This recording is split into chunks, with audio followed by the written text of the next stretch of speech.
সকাল থেকে শুরু হয়ে গেছে বৃষ্টি।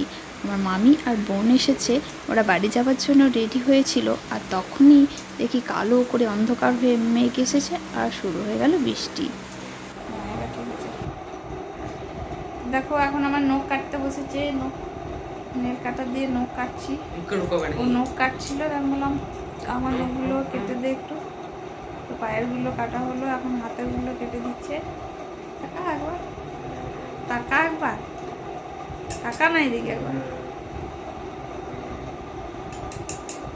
এই মা তোকে কত মোটা লাগছে দেখ, দেখেছো কেমন ধাক্কা করলাম, টাকা করালাম। তো এদিকে অন্য রুমে মামি, বোন আর দিদা ঘুমাচ্ছিল একটু, আর এদিকে আমি, বাবা, ওকে আর মা, আমার ছেলেকে তিনজনকে খেতে দিয়ে দিয়েছি। তো ওদের খাওয়া হলে তারপরে আমরা খাবো। তার আজকের মেনুটা কি হয়েছে তো চলো তোমাদেরকে একবার দেখিয়ে দিই।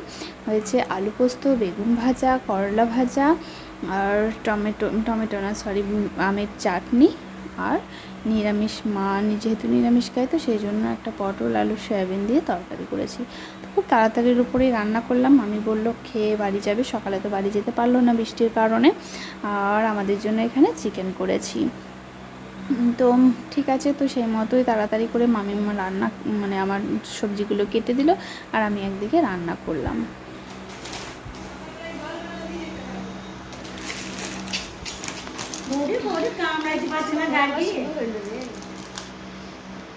তোমরা ভাবছো কোথায় চলে এসেছি, এটা হচ্ছে মামিদের পরিচিত একজন, মানে মামিমাদের গ্রামের একটা মেয়ের বিয়ে হয়েছে এখানে, তো সেই খুঁজে তাদের বাড়ি বললো থাকলাম যখন চল দেখা করে আসি।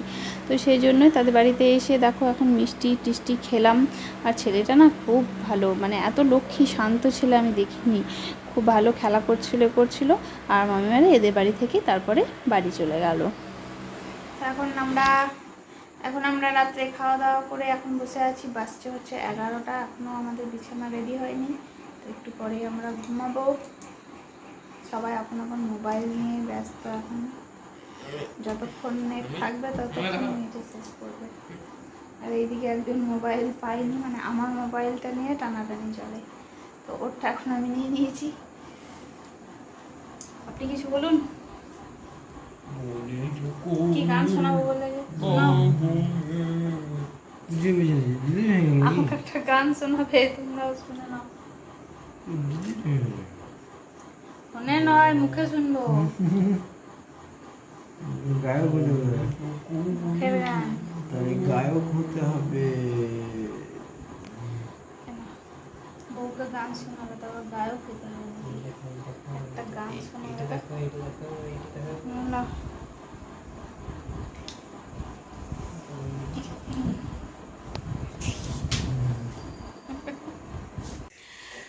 তো এখন দেখো বাজছে 11টা 10, আর এখন এদিকে চলছে আমাদের বিছানা রেডি। তো বিছানা যে পাচ্ছে তাকে একবার দেখায়, এই দেখো এখন মশারি টানানো চলছে। বিছানা পাড়ার দায়িত্বটা চলো, তা নিজে কাঁধে নিয়েছে বিছানা পাড়ার দায়িত্ব, তো আমি কি করব বলো। তো চলো আজকের মতো ব্লগটা এখানেই শেষ করছি। সবাই ভালো থেকো, সুস্থ থেকো, আর হ্যাঁ আমার ব্লগ তোমাদেরকে কেমন লাগে অবশ্যই কমেন্ট করে কিন্তু জানিও। বাই।